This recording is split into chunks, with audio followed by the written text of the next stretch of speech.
आज जो floor test पे जो मामला हुआ वो पूरे देश को पता चल गया एमआईएम किसके साथ है। राजद ने हमारे एमएलए को तोड़ा, तब भी हमने बीजेपी के खिलाफ जाकर आरजेडी का साथ दिया।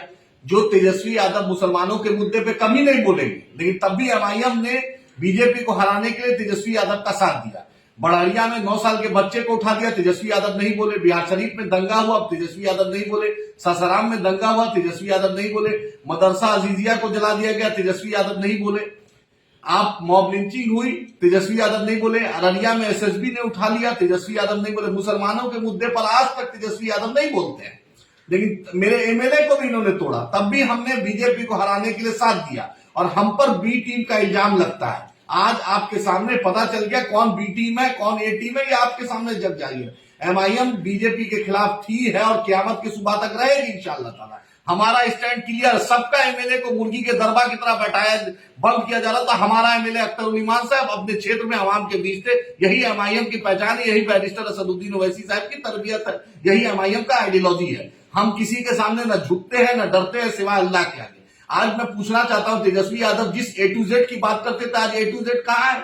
आपका ए भी, आपका आर भी चला गया, आपका बी भी चला गया और आपका वाई भी चला गया। जिस कल तक खेला हो गई की बात करते थे, आज 3 एमएलए आपका चला गया।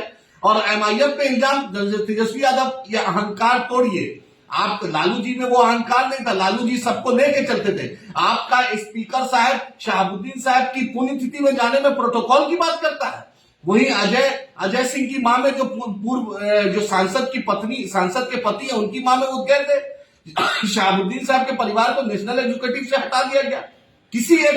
किसी एक मुसलमानों के मुद्दे पर तेजस्वी यादव नहीं बोलते। लालू जी का वक्त था तो तस्लीमुद्दीन साहब दिखते थे, शहाबुद्दीन साहब दिखते थे, अब्दुल गफूर साहब दिखते थे, लेकिन इनके वक्त में तो सिर्फ संजय यादव दिखते हैं, सिर्फ जगदा बाबू दिखते हैं, मनोज झा दिखते हैं। वक्त रहा तो मनोज झा भी उसके साथ वोट दे देते। ये परिस्थिति ऐसी नहीं बन रही है कि मनोज झा वोट नहीं दे रहे हैं। और संजय यादव, क्या बिहार में कोई यादव नहीं है जो आपके पास संजय यादव हरियाणा से लाना पड़े? आप बताइए, अधिक यार आपके सामने कि क्या स्टैंड है, किसका क्या है। एमआईएम डंके की चोट पे अपने आइडियोलॉजी के साथ है। मैं बिहार के मुसलमानों को, मजलूमों को, सीमांचल के लोगों को बोलना चाहता हूं, आज आपने देख लिया कि एमआईएम का क्या स्टैंड है। हमारे खंजर भी घोपा गया, हमारे साथ ज्यादती भी हुई, तब भी बीजेपी के खिलाफ हम रहते हैं, क्योंकि हमारा आइडियोलॉजी क्लियर है।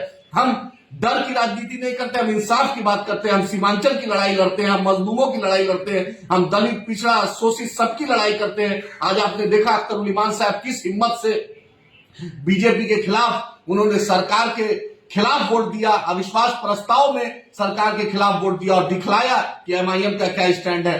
कल जो बी टीम बोलते थे, उनके सूरत पे थूक पेटने से मुंह पर थूक पड़ता है। उनको पता चलना चाहिए कि बैरिस्टर असदुद्दीन ओवैसी साहब का जो शागिर्द है वो कभी झुकता नहीं है, कभी डरता नहीं, अपने स्टैंड पे क्लियर रहता है। आज उम्मीद है कि आपको आज एमआईएम के स्टैंड से पता चला होगा कि हम किसके साथ हैं, और आने वाला भविष्य एमआईएम को मजबूत कीजिए। सीमांचल की लड़ाई में हमारा साथ दीजिए। बैरिस्टर असदुद्दीन ओवैसी साहब, अकबर साहब, अख्तर ईमान साहब को मजबूत करके सीमांचल ही नहीं, बिहार में एक मुसलमानों मजलूमों की एक बेबाक आवाज को ताकत दीजिए। शुक्रिया।